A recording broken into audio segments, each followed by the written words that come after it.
So hello everyone, आज मैं आपके लिए एक्सप्लेन करूंगी ट्रांसेंडिंग द 9 हेवंस का एपिसोड नंबर 11। इसके पहले वीडियो का लिंक आपको डिस्क्रिप्शन में मिल जाएगा, तो आप वहां से चेकआउट कर सकते हैं। तो जैसा कि पिछले एपिसोड में हमने देखा था कि च्युएंग ने अपनी शातिर दिमाग से और 2 जासूसों का पता लगा लिया जो जाओ किंगडम के साथ मिले हुए थे, जिसके बाद वो अपने दोस्त के साथ लुशुई लेक पर पहुँच गया। इन लोगों ने अपना शॉप उसी लेक पर शिफ्ट किया था। यहाँ पर शॉप लाने की एक खास वजह थी। दरअसल 9 हेवन सोर्ड ने उसी लेक पर च्युएंग को कल्टीवेशन करने बताया था, तो च्युएंग ने भी वैसा ही किया और वहाँ कल्टीवेट करने की वजह से उसमें हेवन और अर्थ की पावर आ गई। साथ ही उसने वाटर की पावर्स भी हासिल कर ली थी।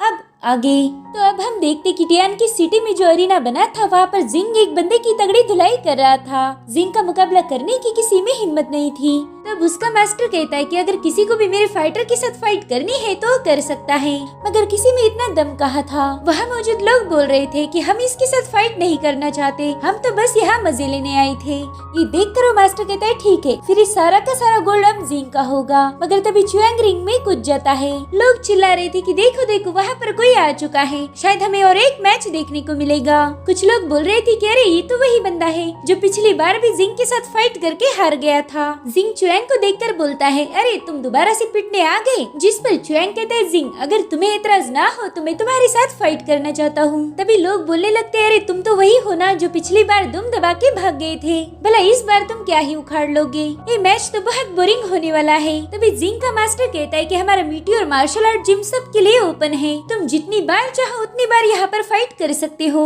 इसमें जिंग से परमिशन लेने की क्या जरूरत है। अब वो बंदा जिंग से जाकर कहता है कि यहाँ पर ज्यादा खून खराबा मत करना, वो क्या है ना एक बार अरीना में खून लग गया तो फिर उसे साफ करना बहुत मुश्किल होता है। तुम इस बंदे की हल्की फुल्की धुलाई करके इसे हरा दो, इसे जान से मारने की कोई जरूरत नहीं है। तो जिंग कहता है ठीक है ठीक है। अब उसका मास्टर साइड में हट जाता है। जिंग च्युएंग से बोल रहा था कि पिछली बार तो तुम बहुत ही तेजी से भाग गए थे और तुमने थोड़ी सी मार भी खाई थी, अगर इस बार ज्यादा मार नहीं खाना चाहते हो तो जल्दी से हार मान लेना। जिसके बाद इनके मुकाबले का आगाज हो जाता है। च्युएंग बड़े स्टाइल से जिंग को अपनी तरफ बुला रहा था, इसलिए जिंग थोड़ा सा वार्म अप करने लगता है, मगर च्युएंग से सब्र ही नहीं हो रहा था। वो बार बार उसे उकसाने के लिए अपनी तरफ बुला रहा था, इसलिए जिंग भागते हुए जाकर च्युएंग की छाती पर एक पंच मार देता है, मगर जैसे ही उस पर हिट करता है उसकी बॉडी से वाटर बाहर आ रहा था। ये देखकर जिंग बहुत हैरान था। अब वो च्युएंग पर एक लात भी मारता है और वहाँ पर से भी वाटर बाहर आ रहा था, और अब अटैक करने की बारी च्युएंग की थी। वो एक ही हिट में जिंग को बहुत आगे ढकेल देता है। जिंग अब च्युएंग की पावर्स देखकर बहुत ज्यादा शॉक हो जाता है। वो कहते हैं थोड़े दिनों पहले इस बच्चे ने मेरे साथ फाइट की थी, अब तो ये इतना ज्यादा पावरफुल नहीं था, इतने कम समय में इसमें इतनी पावर्स कहाँ से आ गई। जिसके बाद वो अपनी बैग को चेक करता है, जहाँ पर च्युएंग ने उसे मारा था उसकी पीठ गीली हो चुकी थी। इधर च्युएंग भी अपनी अगली मूव के लिए रेडी था। तभी जिंग अपनी ट्रू पावर शो करते हुए कहता है कि मैं भी तुम्हारी असली एबिलिटी जानना चाहता हूँ, आखिर तुम में ऐसी कौन सी पावर्स आ चुकी है। जिसके बाद वो एक एनर्जी बॉल से अरीना में पंच मारता है। उसकी पावरफुल ऑरा की वजह से च्युएंग भी पीछे ढकेला जाता है, इसलिए अब च्युएंग भी उसे अपनी वाटर पावर दिखा देता है। इधर जिंग ने बीस्ट की पावर को समन कर लिया था और इसकी ये मूव लोगों को काफी पसंद भी आती थी। अब जिंग बड़ी ही तेजी से जाकर च्युएंग पर अटैक करना शुरू कर देता है। च्युएंग भी अपनी वाटर की पावर से उसे रेजिस्ट कर रहा था और तभी जिंग हवा में कूद जाता है। जब तक च्युएंग उसे देख रहा था तभी उस पर आके हिट करता है, जिस वजह से वहाँ पर एक बहुत बड़ा ब्लास्ट हो गया था। मगर जिंग देखता है कि च्युएंग तो उसमें घायल ही नहीं हुआ, और तभी च्युएंग पीछे से आकर उस पर अटैक कर देता है। उसने अपनी कोनी से ही जिंग को हवा में उछाल दिया था। च्युएंग का ये पावरफुल अटैक देखकर वहाँ मौजूद सभी लोगों के होश ही उड़ गए थे। उन्हें च्युएंग से इतनी खतरनाक फाइट की उम्मीद तो बिल्कुल भी नहीं थी।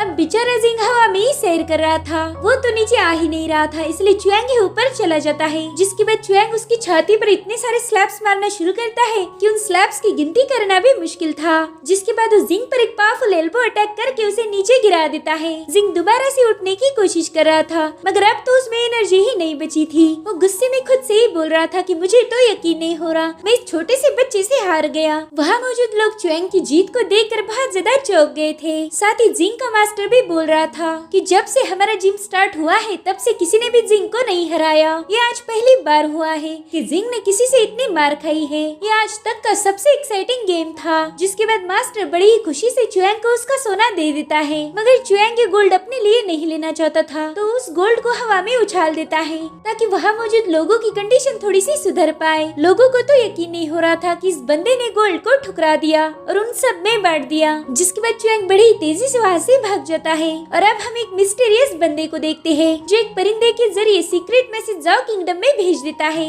अभी बंदा कौन है ये हमें अभी नहीं दिखाया गया। वही दूसरी तरफ चुयांग अपने 9 हेवन सोर्ड से कांटेक्ट करता है। तभी वो एक्टिवेट होकर पूछती कि बताओ चुयांग अब तुम्हें क्या बोलना है। चुयांग कहता है कि तुम्हारी वजह से मैंने वाटर पावर को हासिल किया और वाकई वो बहुत स्ट्रॉन्ग टेक्निक है। मुझे उसकी पावर मेरी पूरी बॉडी में फील हो रही है। मुझे ऐसा लगा कि मैं समुद्र के पानी को कंट्रोल कर सकता हूँ। वो कहती देखो तुम्हारी ये फालतू बातें सुनने के लिए मेरे पास बिल्कुल भी टाइम नहीं है। मैं बहुत बिजी तलवार हूँ। तुम्हारी पिछली जिंदगी में तुम्हारी कल्टीवेशन बहुत ही ज्यादा वाहियात थी। अगर तब तुम मेरा सुन लेते तो दोबारा जन्म लेने की जरूरत नहीं होती। खैर देर आए दुरुस्त आए। अब मेरी बात ध्यान से सुनो। देखो मुझे पता है कि तुमने उस बंदे को हराया, उसी वजह से तुम इतने ज्यादा खुश हो, मगर तुम्हें इतना हवा में उड़ने की जरूरत नहीं है क्योंकि वो बंदा ज्यादा एक्सपीरियंस नहीं था। जिस पर चुयांग कहते हाँ बाबा मैं समझ गया। मुझे पता है कि तुम्हारे लिए छोटी मोटी जीतें कुछ भी मायने नहीं रखती।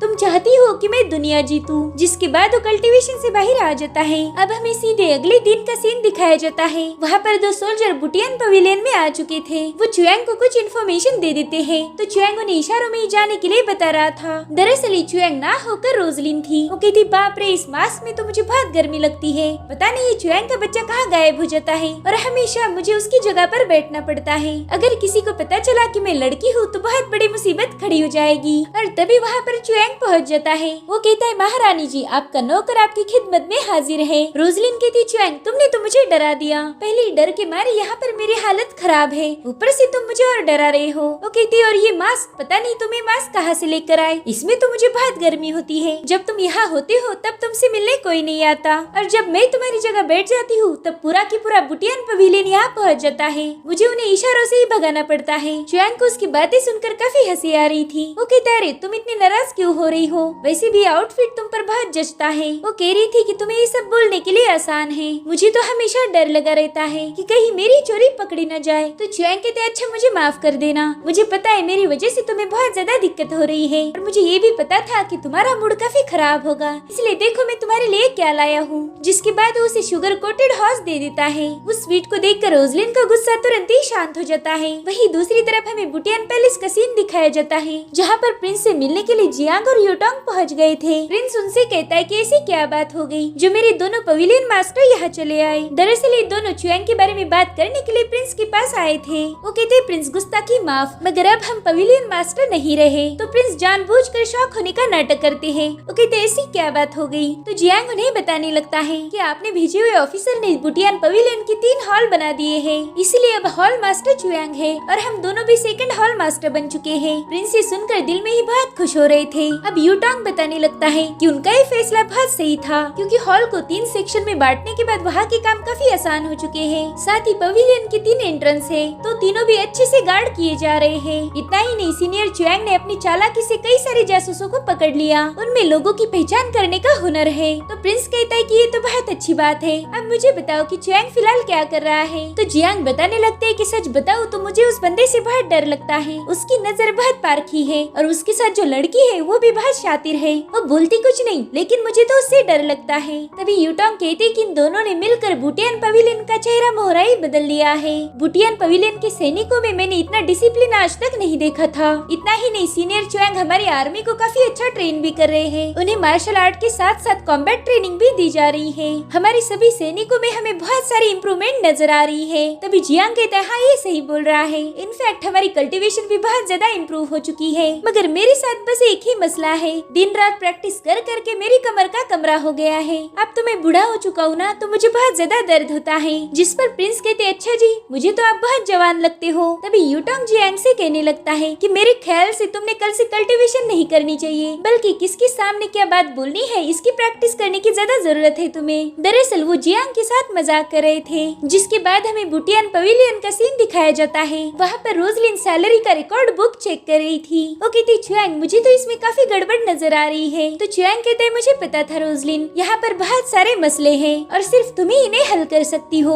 तो अब तुम इन्हें अच्छे से इन्वेस्टिगेट करो। तो रोजलिन कहती है अच्छा ठीक है, मैं इसे केयरफुली चेक करूंगी, शायद इससे भी हमें जासूसों का पता लग सकता है। तो चुयांग कहता है सही कहा, हमने जल्दी से उन धोखेबाजों का पर्दाफाश करना होगा। तभी जाकर हम जाओ किंगडम को रोक सकते हैं। जिसके बाद रोजलिन दोबारा से उन रिकॉर्ड को चेक करने लगती है और इसी का फायदा उठाकर चुआंग वहाँ से दबे पाव भाग जाता है। थोड़ी देर बाद रोजलिन कहती है कि देखो ये मुझे दोबारा से उल्लू बनाकर भाग गया। अब हम जाओ किंगडम के प्राइम मिनिस्टर को देखते हैं। उससे मिलने के लिए 3 लोग आ जाते हैं। वो कहती सीनियर टियान कंट्री से हमें एक मैसेज मिला है। उस संदेश को पढ़कर प्राइम मिनिस्टर का मूड खराब हो गया था। वो अपने मिनिस्टर्स को बताने लगता है कि बुटियान पवेलियन में एक नया बंदा आ गया है। उसने हमारी पूरी नेटवर्क को खराब कर दिया। साथ ही उसने हमारे कई सारे जासूसों को आइडेंटिफाई करके उन्हें खत्म कर दिया। इस बंदे ने तो मेरी कई सालों की मेहनत पर पानी फेर दिया है। तो उसका मिनिस्टर कहता है कि ऐसे तो नहीं चलेगा, उस बंदे की वजह से हमारी इस जंग में हार हो सकती है। जिस पर प्राइम मिनिस्टर कहता है हाँ मुझे भी पता है, मुझे आज तक इतना खतरनाक अपोनेंट नहीं मिला था। इसलिए वो अपने इन नाम के बंदे से कहता है कि तुम जल्दी से टियान कंट्री जाओ, तुम्हें किसी भी कीमत पर इस चुआंग को खत्म करना होगा। अगर वो बच गया तो हम मुश्किल में फंस जाएंगे। तो इन कहता है कि आपको फिक्र करने की जरूरत नहीं, मैं उसे खत्म करके ही वापस आऊंगा। इधर हम चुआंग को देखते हैं जो टाउन में घूम रहा था। वो दिल में ही कह रहा था कि अभी तक मैंने जो भी प्लान किए उसे काफी अच्छे से एग्जीक्यूट भी किया है। अगर आगे भी ऐसा ही चलता रहा तो जाओ किंगडम को हराना ज्यादा मुश्किल नहीं होगा। तभी वो देखता है कि मार्केट में एक बंदा अपने घोड़े पर सवार होकर बड़ी ही तेजी से गुजर रहा था। वो लोगों से कह रहा था कि जल्दी से साइड में हट जाओ, अगर तुम्हें चोट लग गई तो उसका जिम्मेदार मैं नहीं हूँ।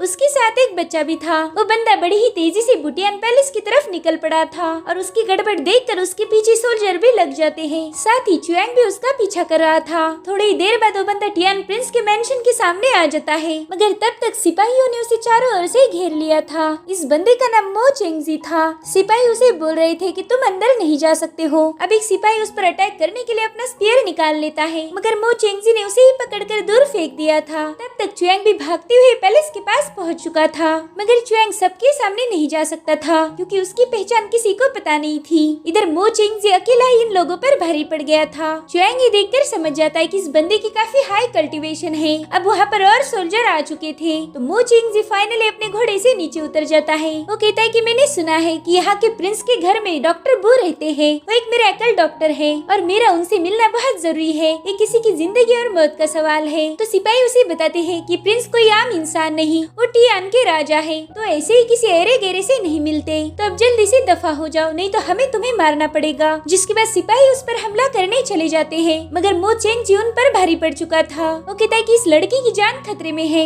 जो भी मेरे रास्ते में आएगा उसे मौत का सामना करना पड़ेगा। जिसके बाद वो अपनी पावरफुल ऑरा रिलीज करता है। इधर चुआंग भी समझ गया था कि ये कोई मामूली बंदा नहीं है। इधर मो चेंगजी पैलेस में दाखिल होने ही वाला था कि तभी एक सोल्जर उसका रास्ता रोक लेता है, मगर मो चेंगजी उसे चोक करना शुरू कर देता है। मो सिपाही से बोल रहा था कि मुझे जल्दी से डॉक्टर बू से मिलना है, अगर तुम्हें अपनी जान प्यारी है तो मुझे अंदर जाने दो। तो सिपाही उससे कह रहा था कि चाहे तुम मेरी जान ही क्यों ना लो, ये मेरा फर्ज है कि मैं तुम्हें अंदर नहीं जाने दूंगा। तो मो चेंगजी कहता है कि अगर तुमने मुझे रोका तो तुम्हारे साथ साथ टियान के काफी सारे लोग भी मारे जाएंगे, क्योंकि ये लड़की मेरे लिए बहुत खास है। और तब तक वहाँ पर चुआंग भी आ जाता है। वो कहता है कि आप एक बंदे को बचाना चाहते हो तो दूसरे का खून कैसे कर सकते हो? अगर आप उस सिपाही को छोड़ दोगे तो मैं आपको डॉक्टर बू के पास ले जाऊंगा। डॉक्टर बू से मिलने के लिए हमें प्रिंस से परमिशन लेनी होगी। अब उसकी बातें सुनकर मो चेंगजी उस बंदे को छोड़ देता है। साथ ही मो चेंगजी को भी बहुत तकलीफ हो रही थी। उसके चेहरे पर चोटों के निशान हमें साफ साफ नजर आ रहे थे। अब मो चेंगजी चुआंग को बता रहा था कि ये लड़की इन्फेक्टेड हो चुकी है, अगर इसे कोई आम डॉक्टर ठीक कर पाता तो मैं यहाँ कभी नहीं आता। मैं बहुत दूर से यहाँ पर आया हूँ क्योंकि इसका इलाज बस डॉक्टर बू के पास है। तभी चुआंग की नजर उस लड़की पर पड़ती है। वो लड़की कोई और नहीं बल्कि इसके पहले जन्म का प्यार था।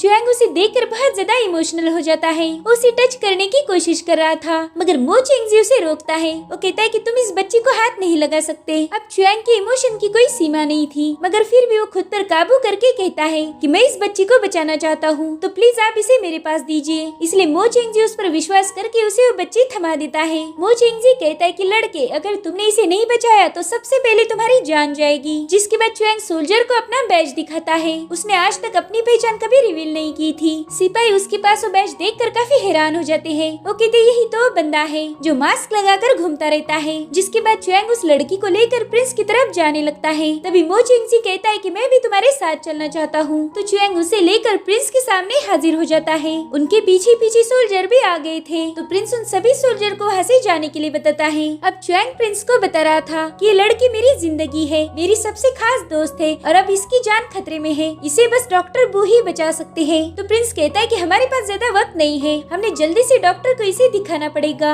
जिसके बाद प्रिंस खुद ही इन्हें डॉक्टर के पास ले जाता है। अब डॉक्टर वो उस लड़की की इंजरी देखकर ही उसे हील करने के लिए ले जाते हैं। वहीं दूसरी तरफ हम टानहाओ को देखते हैं, वो कल्टीवेशन करके बहुत ज्यादा स्ट्रांग बन चुका था। इधर उस लड़की का इलाज जारी था। च्यांग सोचता है कि मैंने इसे पास्ट लाइफ में खो दिया था, लेकिन इसने दोबारा से जन्म लिया है और इस बार मैं उसे खोने की गलती नहीं करूँगा। साथ ही प्रिंसेस भी जान गई थी च्यांग की बस एक ही कमजोरी है, जो कि है वो घायल लड़की। और इसी के साथ सीजन 1 यहीं पर खत्म हो जाता है। जब इसका सीजन 2 आएगा हम आपको बता देंगे। Thank you so much for watching. Bye bye, take care.